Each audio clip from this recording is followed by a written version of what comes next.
ദൈവ തിരുനാമം വാഴ്ത്തപ്പെടുമാറാകട്ടെ. ട്രീ ഓഫ് ലൈഫ് പ്രീച്ചിങ് ജീവന്റെ വൃക്ഷം എന്ന പഠന പരമ്പരയിലേക്ക് കടന്നു വന്നിട്ടുള്ളതായ എല്ലാവർക്കും ദൈവനാമത്തിൽ ഞാൻ എൻ്റെ സ്വാഗതം അർപ്പിക്കുന്നു. ഇന്നത്തെ നമ്മളുടെ അല്പനിമിഷത്തെ ചിന്തയ്ക്ക് വേണ്ടി വിശുദ്ധ ബൈബിളിൽ നിന്നും യാക്കോബിൻ്റെ ലേഖനം 5-ാം അധ്യായം 17-ാം വാക്യം, അതായത് ജെയിംസ് എന്ന പേരാണ് ബൈബിളിൽ ഉപയോഗിച്ചിരിക്കുന്നത്. ജെയിംസ് 5:17 അത് ഇപ്രകാരം വായിക്കുന്നു: ഏലിയാവ് നമുക്ക് സമസ്വഭാവമുള്ള മനുഷ്യൻ ആയിരുന്നു. മഴ പെയ്യാതിരിക്കേണ്ടതിന് അവൻ പ്രാർത്ഥനയിൽ അപേക്ഷിച്ചു. 3 സംവത്സരം സമയം അങ്ങയെ ആരാധിച്ചുകൊണ്ട് അവിടുത്തെ വാഴ്ത്തിപ്പാടിക്കൊണ്ട് ഈ വചനങ്ങളിൽ കൂടി ചിന്തിച്ച് പ്രാർത്ഥനയുടെ മഹത്വത്തെക്കുറിച്ച് അറിഞ്ഞ് മനസ്സിലാക്കി ഞങ്ങൾ അങ്ങയോട് പ്രാർത്ഥിക്കേണ്ടതിനും ഞങ്ങളുടെ ജീവിതം അതനുസരിച്ച് അനുഗ്രഹിക്കപ്പെടുന്നതിനും കർത്താവേ അവിടുന്ന് അനുഗ്രഹിക്കണമേ എന്ന് ഞങ്ങൾ അങ്ങയോട് ഞങ്ങളെ എത്രത്തോളം കാത്തു സൂക്ഷിച്ച അങ്ങയുടെ കൃപയ്ക്കായി അങ്ങയെ വാഴ്ത്തുന്നു. ഒരു പ്രവാചകനായിരുന്നു, ദൈവം അയച്ചിട്ട് രാജാവിനോട് കാര്യങ്ങൾ പറയുന്നതായ ആളായിരുന്നു. ഇവിടെ ഏലിയാവ് ചെന്ന് പറയുന്നതായ കാര്യങ്ങൾ രാജാവിന് ഇഷ്ടപ്പെടാതെ ഉള്ള രീതിയിലായിരുന്നു. രാജാവ് തെറ്റുകാരനായതിനാൽ ഏലിയാവിൻ്റെ പ്രവചനങ്ങൾ രാജാവിന് ഇഷ്ടപ്പെട്ടില്ല. പല രീതിയിലുള്ള പ്രവാചകന്മാരുണ്ട്. ചില രാജാക്കന്മാർ നല്ലവരാണെങ്കിൽ ദൈവത്തിൽ നിന്നുള്ളതായ അനുഗ്രഹങ്ങൾ, ആശയങ്ങൾ അറിയുന്നതിനു വേണ്ടി പ്രവാചകന്മാരോട് ചോദിക്കാറുണ്ട്. അങ്ങനെ പ്രവാചകന്മാരെ രാജസന്നിധിയിൽ താമസിപ്പിക്കാറുമുണ്ട്. അങ്ങനെയുള്ളവർക്ക് രാജാവ് അനുകൂലമായി പ്രവാചകന്മാരോട് പെരുമാറും. ഇവിടെ അങ്ങനെയല്ല. ഏലിയാവിന് എതിരായിരുന്നു രാജാവ്. ആ ഏലിയാവ് പ്രാർത്ഥിക്കുമ്പോൾ കാര്യങ്ങൾ സാധിക്കുന്നത് എങ്ങനെയാണ്? ഏലിയാവിൻ്റെ പ്രാർത്ഥനയിൽ ദൈവം അനുഗ്രഹിച്ചിരുന്നു. ഏലിയാവിൻ്റെ പ്രാർത്ഥന ദൈവം അംഗീകരിച്ചിരുന്നു. അതിന് തക്കതായ മറുപടിയും കിട്ടിയിരുന്നു. ആ മറുപടികൾ ഒരുപക്ഷെ അതിശയകരമായിട്ടാണ് മനുഷ്യന് തോന്നിയത്. അതിശയമായ കാര്യങ്ങളാണ് ദൈവം നടപ്പിലാക്കി വന്നത്. ഇത് 18-ാം വാക്യത്തിൽ, 5:17-18 വാക്യത്തിൽ ദൈവത്തോട് ഏലിയാവ് പ്രാർത്ഥിക്കുമ്പോൾ വീണ്ടും മഴ പെയ്യുന്നുണ്ട്. എന്നാൽ ദൈവം എപ്പോഴും അതിശയകരമായ രീതിയിലല്ല പ്രവർത്തിക്കുന്നത്. ദൈവം സാധാരണ രീതിയിൽ പ്രകൃതിക്ക് അനുരൂപമായിട്ട് കാര്യങ്ങൾ നടത്തിക്കുകയാണ്. അതിൽ അതിശയങ്ങളൊന്നുമില്ലാതെ സാധാരണ രീതിയിൽ എല്ലാ ജനങ്ങളെയും രക്ഷിക്കുന്നതായ ഒരു രീതിയാണ് ദൈവം, അതായത് പ്രകൃതിയെയും ഭൂമണ്ഡലത്തെയും സൃഷ്ടിച്ച ദൈവം അവലംബിക്കുന്നത്. അനുഗ്രഹീതമായി എല്ലാ ജനങ്ങളും നല്ല രീതിയിൽ കഴിയേണ്ടതിന് വേണ്ടി മാത്രമാണ്. ദൈവത്തോട് ഒട്ടും തന്നെ പ്രാർത്ഥിക്കാത്തവർ, ദൈവത്തിന് വിരോധമായി അനീതി മാത്രം ചെയ്യുന്നവർ, അങ്ങനെയുള്ളവരെ ചിലപ്പോൾ ശിക്ഷിച്ചെന്ന് വരാം. അങ്ങനെയാണ് ഇസ്രായേൽ മക്കളെ തിരഞ്ഞെടുക്കുമ്പോൾ ഇസ്രായേൽ മക്കൾ വഴി തെറ്റിപ്പോകുമ്പോൾ അവരെ ശിക്ഷിക്കുന്നതായ ഒരു ഭാഗത്തെക്കുറിച്ചാണ് ഇവിടെ വർണ്ണിക്കുന്നത്. നാം താക്കോൽ വാക്യമായിട്ട് എടുത്തതായ വാക്യം ജെയിംസ് 5:17. ആ വാക്യം എഴുതിയത് യാക്കോബ് അല്ലെങ്കിൽ ജെയിംസ് യേശുക്രിസ്തുവിൻ്റെ ശിഷ്യൻ ആയിരുന്നു എന്ന് നമുക്ക് അനുമാനിക്കാം. പക്ഷേ യേശുക്രിസ്തുവിൻ്റെ ജീവിതകാലത്ത് ജെയിംസ് ശിഷ്യൻ ആയിരുന്നില്ല. വേറെ 2 ജെയിംസ്മാരെ കുറിച്ച് വിശുദ്ധ ബൈബിൾ വർണ്ണിക്കുന്നുണ്ട്. ഒന്ന് യോഹന്നാൻ്റെ സഹോദരനായ ജെയിംസ്, അപ്പോസ്തല പ്രവൃത്തികൾ 12:12 നമുക്ക് കാണാം. രണ്ടാമത്തെ അൽഫായിയുടെ മകനായ ജെയിംസ് മത്തായി 10:23 നമുക്ക് കാണാം. ഈ പാഠഭാഗം എഴുതിയിരിക്കുന്നതായ ജെയിംസ് കർത്താവായ യേശു ക്രിസ്തുവിൻ്റെ അർദ്ധ സഹോദരനായ ജെയിംസ് ആയിരുന്നു. മത്തായിയുടെ സുവിശേഷം 13-ാം അധ്യായം 55-ാം വാക്യത്തിൽ ഇത് മൂന്നാമത്തെ ജെയിംസ് ആണ്. ഈ ജെയിംസ് കർത്താവിൻ്റെ ശുശ്രൂഷാ സമയത്ത്, അതായത് യേശുക്രിസ്തുവിൻ്റെ ഇളയ സഹോദരന്മാരോ അമ്മയോ ആരും തന്നെ ശുശ്രൂഷകളിൽ, അതായത് കർത്താവിൻ്റെ വേലയിൽ പങ്കുചേർന്നിട്ടില്ല. ആദ്യമായി അവർ പങ്കുചേരുന്നത് യേശുക്രിസ്തുവിൻ്റെ സ്വർഗാരോഹണത്തോടും അനുബന്ധിച്ചാണ്. യേശുക്രിസ്തുവിൻ്റെ ക്രൂശ് മരണത്തോട് ചേർന്ന് അവരെല്ലാവരും ദുഃഖിച്ചിരിക്കുകയും 3-ാം ദിവസം ഉയർത്തെഴുന്നേറ്റ യേശുക്രിസ്തുവിനെ കണ്ടും കാണാതെയും ആരാധിക്കുവാൻ തുടങ്ങി. അങ്ങനെയാണ് അവർ ദുഃഖത്തിലും ആയിരിക്കുന്നതായ. അപ്പോഴേക്കും റോമ ഗവൺമെൻറ് യേശുക്രിസ്തുവിനെ വിശ്വസിക്കുന്നവരെ കുറിച്ച് വളരെ പ്രശ്നങ്ങൾ ഉണ്ടാക്കി. യേശുക്രിസ്തുവിനെ വിശ്വസിക്കുന്നവരെയോ യേശുക്രിസ്തുവിനെ ആരാധിക്കുന്നവരെയോ യേശുക്രിസ്തു ദൈവപുത്രൻ എന്ന് വിവരിക്കുന്നവരെയോ പിടിച്ച് ഉപദ്രവിക്കാൻ തുടങ്ങി. കാരണം ഒരു ഭാഗത്തെ ഇസ്രായേൽ ജനങ്ങൾ, ഒരു ഭാഗത്തെ അന്ന് നടന്നു വന്നിരുന്നതായ ജനങ്ങൾക്ക് അവരുടേതായ മതത്തിന് വിപരീതമായി, അതായത് യേശുക്രിസ്തുവിനെ അവർ മാനിച്ചില്ല, ക്രൂശിക്കാൻ ഏൽപ്പിച്ചു. അതുകൊണ്ട് യേശുക്രിസ്തുവിനെ ആരാധിക്കുന്നവരെ ആ സഭ, അങ്ങനെയുള്ളതായ ഒരു സംഘടന വളർന്നു വരുവാൻ അവരാഗ്രഹിച്ചില്ല. രണ്ടാമത് അവരെയും ഇസ്രായേൽ ജനങ്ങളെയും അടക്കി ഭരിക്കുന്നതായ റോമ ഗവൺമെൻറ് യേശുക്രിസ്തുവിനെ ആരാധിക്കുന്നവർക്ക് വിരോധമായി തന്നെ നിന്നു. അവിടുന്ന് റോമ ഗവൺമെൻറ്റിൻ്റെ ചക്രവർത്തിമാരും യേശുക്രിസ്തുവിനെ ആരാധിക്കുന്നവരെ ഉപദ്രവിക്കാൻ തുടങ്ങി. അങ്ങനെ പീഡനത്തിൽ കൂടി, വളരെ പ്രശ്നത്തിൽ കൂടി കടന്നു പോകുവാൻ തുടങ്ങി യേശുക്രിസ്തുവിനെ ആരാധിക്കാൻ തുടങ്ങുന്നവർക്ക്. അങ്ങനെ പ്രതികൂലത്തിൽ നിന്നും സാഹചര്യങ്ങളിൽ കൂടി ഉടലെടുത്തതായ ഒരു ആരാധനാ രീതിയാണ് ക്രിസ്തുവിനെ ആരാധിക്കുന്നതായ രീതി. അങ്ങനെയുള്ളതായ സഭയിൽ, യേശുക്രിസ്തുവിനെ ആരാധിക്കുന്നതായ സഭയിൽ, ഇസ്രായേലിൽ തന്നെ ഒരു സഭയുടെ അധിപനായിട്ടും കർത്താവായ യേശുക്രിസ്തു ദൈവപുത്രനെന്ന് മറ്റുള്ളവരോട് പറഞ്ഞ് സുവിശേഷം പറഞ്ഞ് ജീവിച്ച ആളാണ് നമ്മളുടെ ഇവിടെ പറയുന്നതായ ജെയിംസ്. ആ ജെയിംസ് ഈ എഴുതിയതായ പ്രാർത്ഥനയ്ക്ക് എങ്ങനെ മറുപടി കിട്ടും എന്ന് ജനങ്ങളെ ബോധിപ്പിക്കുന്നതായ ലേഖനം എഴുതിയിരിക്കുന്ന ഭാഗമാണ് നാം ഇവിടെ കണ്ടത്. അങ്ങനെ ഏലിയാവ് നമുക്ക് സമസ്വഭാവമുള്ള മനുഷ്യൻ ആയിരുന്നു. ശരിയാണ്, മനുഷ്യരെല്ലാം ഒരേ സ്വഭാവക്കാരാണ്. ഏകദേശം എല്ലാവരും ആവശ്യങ്ങൾക്ക് വേണ്ടി പ്രാർത്ഥിക്കുന്നു.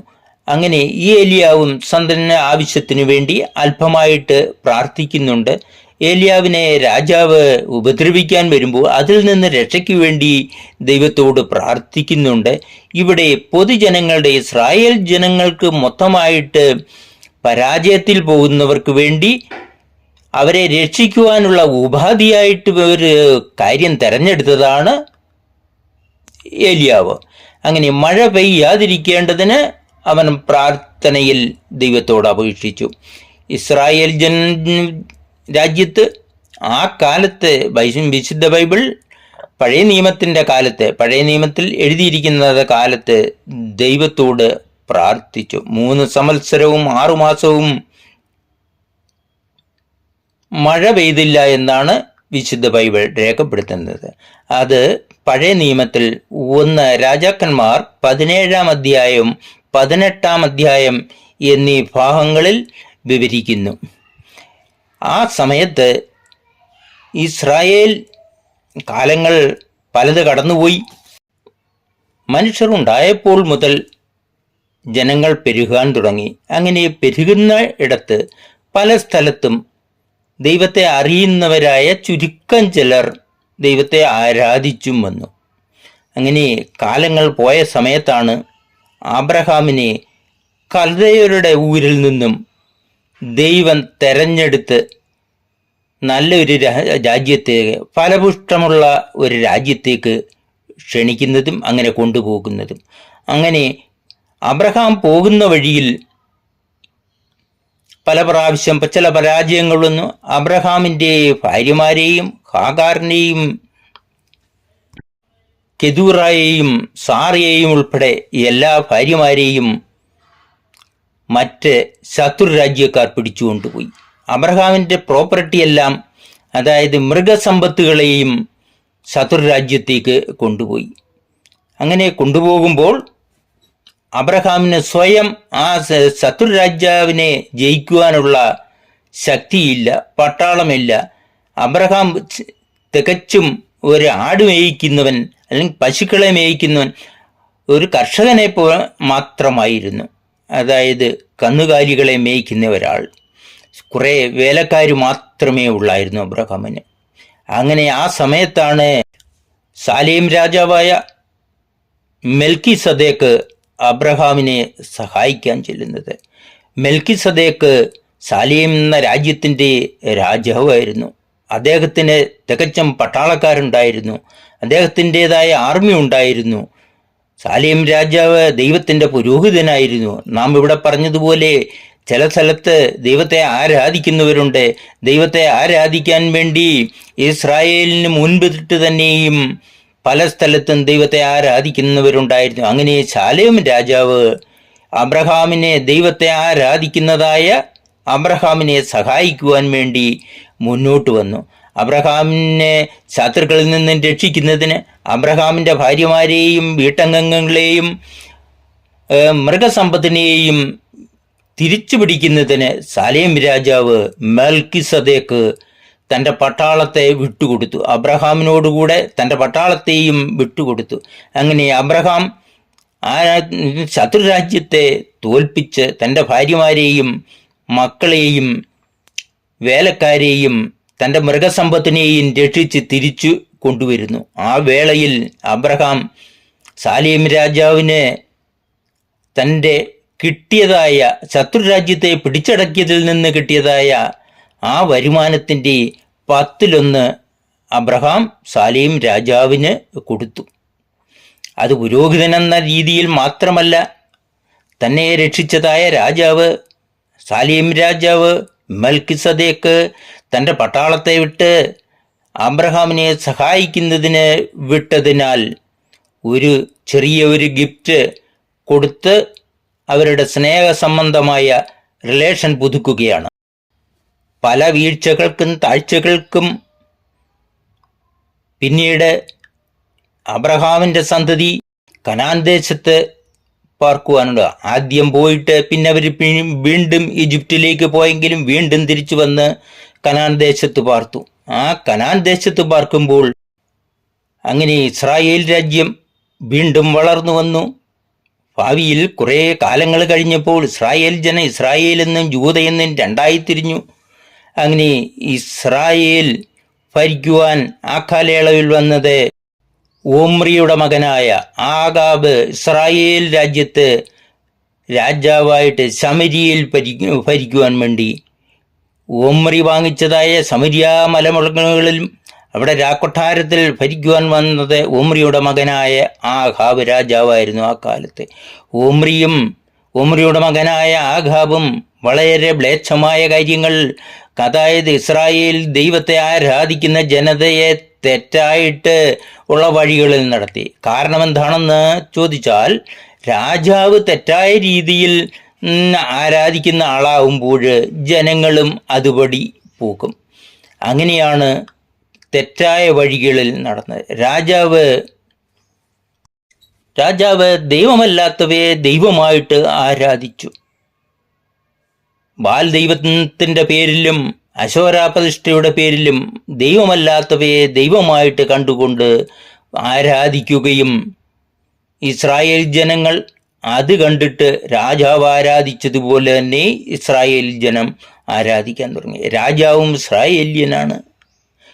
അങ്ങനെ രാജാവ് സീദോനിൽ നിന്നുള്ള യദഫേലിൻ്റെ മകൾ ഈസബേലിനെ ഭാര്യയായി സ്വീകരിച്ചു.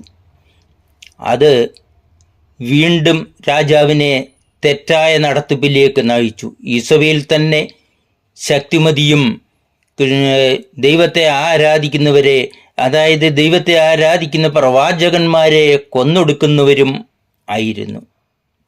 ആ കൊന്നൊടുക്കുന്നവരിൽ നിന്നും രക്ഷ കിട്ടാൻ വേണ്ടി രാജ്യസദസ്സിൽ പരസ്യമായിട്ടല്ല അല്ലെങ്കിലും രഹസ്യമായിട്ട് ദൈവപ്രവാചകനായിരുന്ന ഓബദ്യാവും ഉണ്ടായിരുന്നു. 1 രാജാക്കന്മാർ 18-ാം അധ്യായം 3-ാം വാക്യത്തിൽ നമുക്കത് കാണുവാൻ സാധിക്കും. അങ്ങനെ ഓബദ്യാവ് ഈ ആഹാബ് രാജാവിൻ്റെ അരമനയിലെ മന്ത്രിയായിരുന്നു, വീട്ടുകാര്യങ്ങൾ ക്രമീകരിക്കുന്ന ആളായിരുന്നു. അദ്ദേഹം ഈ ഇസബേൽ പല ദൈവദാസന്മാരെ, അതായത് പ്രവാചകന്മാരെ കൊന്നൊടുക്കുമ്പോൾ 200 പേരിൽ മുകളിലുള്ളവരെ കൊന്നൊടുക്കിയെന്നാണ് കാണുന്നത്. അങ്ങനെ ഓബദ്യാവെന്ന പ്രവാചകൻ രഹസ്യമായി തന്നെ ദൈവത്തിൻ്റെ പ്രവാചകന്മാരെ 100 പേരെ 2 ഗുഹയിലായിട്ട് ഒളിച്ച് ഇരുത്തി അവർക്ക് ആ ഭക്ഷണവും കൊടുത്തു അവരെ രക്ഷിച്ചു എന്ന് നമുക്ക് കാണുവാൻ സാധിക്കും. 1 രാജാക്കന്മാർ 18-ാം അധ്യായത്തിൽ. അങ്ങനെ ഈ ഓബദ്യാവ് ദൈവത്തിൻ്റെ പ്രവാചകനാണ്. ഓബദ്യാവ് അതിനോടൊപ്പം തന്നെ ഒരു തൊഴിൽ ചെയ്യുന്നുണ്ട്. അതായത് ദൈവത്തെ ആരാധിക്കാത്ത, ദൈവത്തിന് വിരോധമായി പ്രവർത്തിക്കുന്നതായ ആഹാബ് രാജാവിൻ്റെ അരമനയിലെ കാര്യങ്ങൾ നടത്തുന്നതായ ഒരു ആളാണ്. രാജാവിന് അറിയത്തില്ല ഈ ഓബദ്യാവ് പ്രവാചകനാണെന്ന്. ദൈവം കൊടുക്കുന്നതായ അരുളപ്പാടുകൾ അനുസരിച്ച് ദൈവജനത്തെ രക്ഷിക്കുന്നതാണ് ഓബദ്യാവ് ചെയ്യുന്നത്. രഹസ്യമായി തന്നെ 100 പ്രവാചകന്മാരെ ആഹാബ് മറ്റുള്ളവരെ കൊന്നൊടുക്കുമ്പോൾ ഓബദ്യാവ് 100 പേരെ രക്ഷിച്ചു എന്ന് നമുക്ക് കാണുവാൻ കഴിയും. നാം ഏത് പ്രവൃത്തി ചെയ്യുന്ന ആളായാലും അതിനോടനുബന്ധിച്ച് നമ്മുടെ സൃഷ്ടികർത്താവായ ദൈവത്തെ ആരാധിക്കുന്നതിന്, അതിനുവേണ്ടി ശുശ്രൂഷ ചെയ്യുന്നതിന്, അതിനുവേണ്ടി പ്രവർത്തിക്കുന്നതിനു വേണ്ടി അത് ഏതെങ്കിലും പുരോഹിതന്മാരായിട്ടോ പ്രവാചകന്മാരായിട്ടോ ഏത് രീതിയിൽ പ്രവർത്തിച്ചാലും ദൈവ മഹിമയ്ക്ക് വേണ്ടി എല്ലാ തൊഴിലിനോടും ചേർന്ന് ദൈവത്തെ ആരാധിക്കുവാനും മറ്റുള്ളവരോട് സുവിശേഷം പറയുവാനും ദൈവത്തിൻ്റെ അനുകൂല പ്രവർത്തികൾ ചെയ്യുന്നതിനും സാധിക്കും എന്നുള്ളതാണ് ഇതിൽ നിന്ന് നമുക്ക് മനസ്സിലാക്കുവാൻ സാധിക്കുന്നത്. ഈ കാലയളവിലാണ് നമ്മുടെ ഏലിയ പ്രവാചകൻ രംഗത്ത് വരുന്നത്. ഏലിയ പ്രവാചകൻ ദൈവത്തിൻ്റെ പ്രവാചകനായിരുന്നു. ഏലിയാസ് എന്നോ ഏലിജ എന്നോ ഏലിയ പ്രവാചകനോ എന്നൊക്കെ പറയുന്നതായ ഒരേ ആൾ തന്നെ ഏലിജ രംഗപ്രവേശം ചെയ്യുന്നത്. രാജാവിനോട് നേരിട്ട് ചെന്ന് പറയുന്നു, 3.5 വർഷക്കാലം മഴ പെയ്യത്തില്ല, ദൈവം നിന്നോട് കോപിച്ചിരിക്കുന്നു. അതിനായിട്ട് ദൈവത്തോട് പ്രാർത്ഥിക്കുകയാണ്. ഏലിയാവിന് ദൈവം അരുളപ്പാട് കൊടുത്തു 3.5 വർഷം മഴ പെയ്യാതിരിക്കേണ്ടതിന് പ്രാർത്ഥിക്കാൻ. അങ്ങനെ ഏലിയാവ് പ്രാർത്ഥിച്ചു. 3.5 വർഷം മഴ പെയ്യുന്നില്ല. ആ കാലയളവിൽ ഏലിയാവ് കെരീന്ത് തോടിൻ്റെ അടുത്ത് ഒളിച്ചിരുന്നു എന്നാണ് വിശുദ്ധ ബൈബിൾ രേഖപ്പെടുത്തുന്നത്. ആ സമയത്തെ ഒരു പക്ഷിയാണ്, കാക്കയെപ്പോലുള്ള പക്ഷി, ഒരു റാവനാണ് ഏലിയാവിന് ഭക്ഷണം കൊടുത്തുകൊണ്ടിരുന്നത്. ദൈവം കാക്കയിൽ കൂടി ആഹാരം കൊടുത്തയച്ച് ഏലിയാവിന് കൊടുത്തുകൊണ്ടിരുന്നു. 3.5 വർഷമാവില്ല, അതിനു മുൻപിട്ട് തന്നെ കെരീന്ത് തോട് പറ്റിപ്പോയി, അവിടെ വെള്ളമില്ലാതായി. അപ്പോൾ ഏലിയാവിനോട് ദൈവം പറഞ്ഞു, നീ സാരേഫാത്തിൽ ചെല്ലുക, അവിടെ ഒരു വിധവ ഏലിയാവിനെ സംരക്ഷിക്കുന്നത്. വിധവയുടെ അടുത്ത് പോകുമ്പം ആ വിധവ ആഹാരം ഉണ്ടാക്കി കൊടുത്ത് ഏലിയാവിനെയും കൂടി സംരക്ഷിക്കുന്നുണ്ട്. അങ്ങനെ ഇവിടെ നടക്കുന്നതായ അതിശയങ്ങൾ, ഈ വിധവയുടെ വീട്ടിൽ ആഹാരം ശരിക്കില്ല. ഒരു നേരത്തെ ഭക്ഷണത്തിനുള്ള ആഹാരം മാത്രമേ അവിടെ ശേഷിച്ചിരുന്നുള്ളൂ. അത് അവര് ഏലിയാവിനോട് പറയുന്നുണ്ട്. എന്നിട്ടും ഏലിയാവ് മറുപടി പറയുന്നു, നിന്റെ വീട്ടിലുള്ള ആഹാരം കുറഞ്ഞു പോകത്തില്ല, നിന്റെ പാത്രത്തിലെ ആട്ട, അതായത് ഗോതമ്പ് പൊടി തീർന്നു പോകത്തില്ല, നിന്റെ കുപ്പിയിലിരിക്കുന്ന എണ്ണ പറ്റി പോകത്തുമില്ല, അത് എന്നും എടുത്താലും അതേ രീതിയിരിക്കും. വീണ്ടും മഴയും മഴക്കാലവും വന്ന് രാജ്യത്തെ ധാന്യങ്ങൾ ഉണ്ടാകുന്നവരെ അങ്ങനെ തന്നെ പോകുമെന്ന് ഏലിയാവ് ഈ വിധവയോട് പറഞ്ഞു. അവരുടെ പേര് പ്രത്യേകിച്ച് എഴുതിയിട്ടില്ല. അങ്ങനെ അതിശയകരമായിട്ട് ഈ വിധവയുടെ മകൻ മരിച്ചു പോകുന്നു. അവരെ ഏലിയാവിൻ്റെ പ്രാർത്ഥനയിൽ ആ കൊച്ച് ഉയർത്തു വരുന്നു, ജീവിക്കുന്നു എന്നൊക്കെ നമുക്ക് കാണുവാൻ കഴിഞ്ഞു. അങ്ങനെ ഏലിയാവ് പല പ്രാവശ്യവും പ്രാർത്ഥിക്കുമ്പോൾ ഏലിയാവ് പ്രാർത്ഥിക്കുന്നത് പോലെ തന്നെ കാര്യങ്ങൾ നടന്നു വരുന്നു. ദൈവം, അത് അതിശയമാണെങ്കിൽ പോലും ദൈവം അത് നടത്തിക്കുന്നു. ഈ ദൈവത്തിൻ്റെ ആഗ്രഹം ഇസ്രായേൽ ജനം എങ്ങനെയും ദൈവത്തെ അറിയുന്നതായ ഒരു ജനമായി തീർന്നു. ദൈവത്തെ അറിയുന്നതായ ഒരു ജനമാണ്. നേരത്തെ തന്നെ ദൈവം തെരഞ്ഞെടുത്തതായ ഒരു ജനമായിരുന്നു ഇസ്രായേൽ ജനം. എന്നാൽ ആഹാബിൻ്റെ പിതാവ് ഒമ്രി ദൈവത്തിന് വിരോധമായി പല ദൈവമല്ലാത്ത പല കാര്യങ്ങളെയും ആരാധിക്കുവാൻ തുടങ്ങി. ആഹാബിൻ്റെ ഭാര്യ ഇസബേലും ദൈവദാസന്മാരെ, പ്രവാചകന്മാരെ കൊന്നൊടുക്കുന്നതിനും അവരും ശുഷ്കാന്തി കാണിച്ചിരുന്നു. അങ്ങനെ വരുമ്പോൾ ദൈവത്തിന് ആഹാബിനോടും ആഹാബിൻ്റെ അവിടുത്തെ ജനങ്ങളും ആഹാബിനെ പിന്തുടരുന്നതിനാൽ അവരെ ശിക്ഷിക്കേണ്ടതിന് ദൈവം മുൻകൈയെടുക്കുന്നു. അങ്ങനെയാണ് ഏലിയ പ്രവാചകൻ പ്രാർത്ഥിക്കുന്നത് 3.5 വർഷം മഴ പെയ്യാതിരിക്കേണ്ടതിന്. അതിൻ്റെ അവസാനത്തിൽ ഏലിയാവ് ആഹാബ് രാജാവിനെ ചെന്ന് കാണുന്നുണ്ട്. അങ്ങനെ ഒരു ബലി നടത്തുന്നുണ്ട്. ആഹാബ് ആരാധിക്കുന്നതായ ദൈവമല്ലാത്തവയെ ആരാധിക്കുന്നതായ പ്രവാചകന്മാരെ, ഏലിയാവിൻ്റെ ഭാഷയിൽ അത് പ്രവാചകന്മാരല്ല, തെറ്റായ ശക്തികളെ, അതായത് തെറ്റായ വസ്തുക്കളെ പ്രാർത്ഥിക്കുന്നവരാണ്. അതുകൊണ്ട് ഏലിയാവ് പ്രാർത്ഥിക്കുന്നു. ഏലിയാവ് പ്രാർത്ഥിക്കുമ്പോൾ അവിടെ ബലി നടക്കുമ്പോൾ തീ ഇറങ്ങേണ്ടതിനു വേണ്ടി ദൈവത്തോട് പ്രാർത്ഥിക്കുന്നു. ഏലിയാവിൻ്റെ പ്രാർത്ഥന ദൈവം കാര്യമായി എടുക്കുകയും അതിൻ്റെ ചുറ്റും വെള്ളം കോരിയൊഴിച്ച് ഏലിയാവിൻ്റെ ദഹനയാഗത്തിന് വെള്ളം ചുറ്റും ഒഴിച്ചിട്ടാണെങ്കിൽ പോലും തീ ദൈവത്തിൽ നിന്നും വരേണ്ടതാണെന്ന് ഉള്ളതാണ്. അങ്ങനെ ദൈവം അയച്ചിട്ട് ഏലിയാവിൻ്റെ ബലിയിൽ ദൈവം പ്രസാദിക്കുന്നു. തീ ഇറങ്ങി വരുന്നു. തീ ഇറങ്ങി വന്ന് ഏലിയാവിൻ്റെ ബലിയെ ദൈവം സ്വീകരിക്കുന്നു. അങ്ങനെ അതും കഴിഞ്ഞിട്ട് ആഹാബിനോട് പറയുന്നു, നീ മഴ പെയ്യാനുള്ള സാധ്യതകളെല്ലാം തെളിഞ്ഞു. ആഹാബ് ദൈവത്തോട് അല്പം ആരാധിക്കുന്നതായ രീതിയിലായി. കാരണം താൻ ആരാധിച്ചുകൊണ്ടിരുന്ന പ്രവാചകന്മാർ അല്ലെങ്കിൽ കള്ളപ്രവാചകന്മാരെല്ലാം പോയി കഴിഞ്ഞു, അവരെല്ലാം വിട്ടുപോയി. അതുകൊണ്ട് ഇനിയിപ്പം ശേഷിക്കുന്നത് യഥാർത്ഥ പ്രവാചകനായ ഏലിയ പ്രവാചകനാണ്.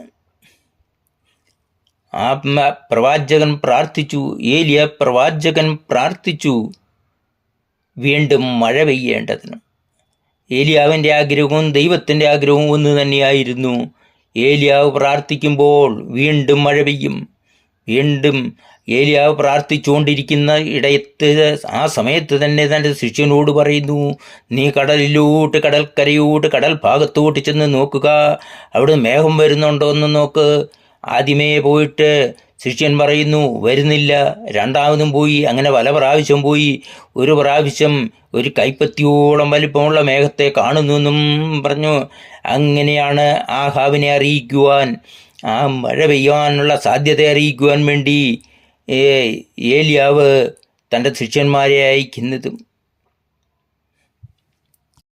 അങ്ങനെ ഇസ്രായേൽ ജനത്ത് മഴ പെയ്തിട്ട് കൃഷി വീണ്ടും വളർന്നു, നല്ല രീതിയിലായി.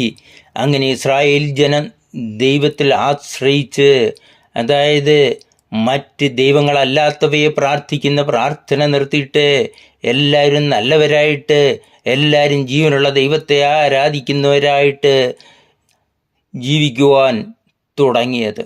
അത് ദൈവത്തിൻ്റെ ഒരു പ്രവൃത്തിയാണ്. ഇസ്രായേൽ മക്കൾ തെറ്റിപ്പോകുവാൻ, അല്ല, ഒരു മനുഷ്യരും തന്നെ തെറ്റിപ്പോകുവാൻ ദൈവം ആഗ്രഹിക്കുന്നില്ല.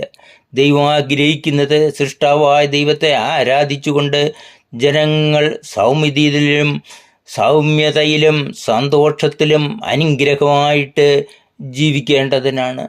അതിനുവേണ്ടിയാണ് പ്രാർത്ഥിച്ചപ്പോൾ മഴ പെയ്യാതിരിക്കുകയും ഏലിയാവ് പ്രാർത്ഥിച്ചപ്പോൾ മഴ പെയ്യുകയും ഏലിയാവ് പ്രാർത്ഥിച്ചതായ എല്ലാ കാര്യങ്ങളും അതിശയകരമായി തന്നെയാണെങ്കിൽ പോലും ആ കാര്യങ്ങൾ നടന്നു വന്നു.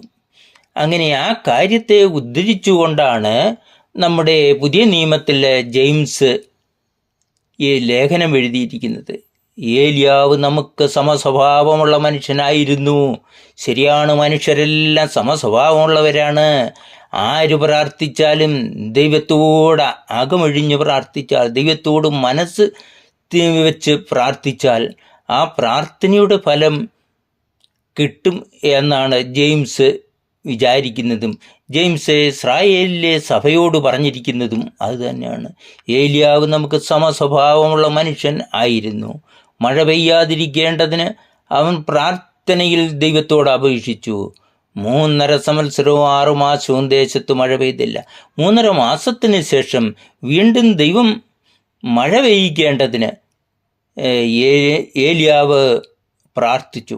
അപ്പോൾ വീണ്ടും മഴ പെയ്യുന്നു, ദേശം അനുഗ്രഹമായിരിക്കുന്നു എന്ന് മനസ്സിലായി. ദേശത്തുള്ള ജനങ്ങൾ അപ്പോൾ ദൈവത്തെ അറിയുവാനും തുടങ്ങുന്നു. അങ്ങനെ ഏലിയാവിൻ്റെ പഴയ നിയമത്തിൽ നിന്നും ഏലിയാവിൻ്റെ 1 രാജാക്കന്മാരുടെ പുസ്തകം 17-18 അധ്യായങ്ങളിൽ നിന്ന് ഉദ്ധരിച്ചുകൊണ്ടാണ് പുതിയ നിയമത്തിൽ ജെയിംസ്, അതായത് കർത്താവായ യേശു ക്രിസ്തുവിൻ്റെ ഇളയ സഹോദരൻ, അവിടെ സുവിശേഷീകരണം നടത്തുന്നത്. അവിടെയാണ് കർത്താവായ യേശു ക്രിസ്തുവിനെ കുറിച്ച് ജെയിംസ് പറയുന്നത്. യേശു ക്രിസ്തുവിനോട് പ്രാർത്ഥിക്കാൻ ദൈവം അധികാരങ്ങളും പ്രാർത്ഥന കേൾക്കുവാനുള്ള അധികാരം ദൈവം യേശു ക്രിസ്തുവിന് കൊടുത്തിട്ടുണ്ട്. അങ്ങനെ യേശു ക്രിസ്തുവിനോട് പ്രാർത്ഥിച്ചാലും ദൈവത്തോട് പ്രാർത്ഥിച്ചാലും ആ പ്രാർത്ഥനയ്ക്ക് മറുപടി തരുവാൻ ദൈവം കനിയുന്നുണ്ട്. അങ്ങനെ നമ്മുടെ മനസ്സ് ചിന്താഗതി അനുഗ്രഹീതമായി ദൈവത്തിൽ ഉറപ്പിച്ചുകൊണ്ട് പ്രാർത്ഥിക്കുവാനാണ് ജെയിംസ് അവിടുത്തെ സഭയോട് ലേഖനം മുഖാന്തരം അറിയിച്ചിരിക്കുന്നത്. ഈ ലേഖനത്തിൽ പറഞ്ഞതും അതുതന്നെയാണ്. ഏലിയാവ് നമുക്ക് സമസ്വഭാവമുള്ള മനുഷ്യനായിരുന്നു. നാം പ്രാർത്ഥിക്കുമ്പോൾ ദൈവത്തെ വിചാരിച്ച്, ദൈവത്തെ അനുകൂലമായി ചിന്തിച്ചുകൊണ്ട് ഏണസ്റ്റ്ലി ദൈവത്തോട് പ്രാർത്ഥിച്ചാൽ ദൈവം അത്ഭുതമായ കാര്യങ്ങൾ പോലും നടത്തിത്തന്ന് നമ്മളെ അനുഗ്രഹിക്കും, നമ്മുടേതായ കാര്യങ്ങൾ നടത്തിത്തരും എന്നാണ് ഈ വചനത്തിൽ നിന്നും ജെയിംസ് ഇസ്രായേൽ ജനങ്ങളെ, ഇസ്രായേലിലെ സഭയെ ഉദ്ബോധിപ്പിക്കുന്നത്.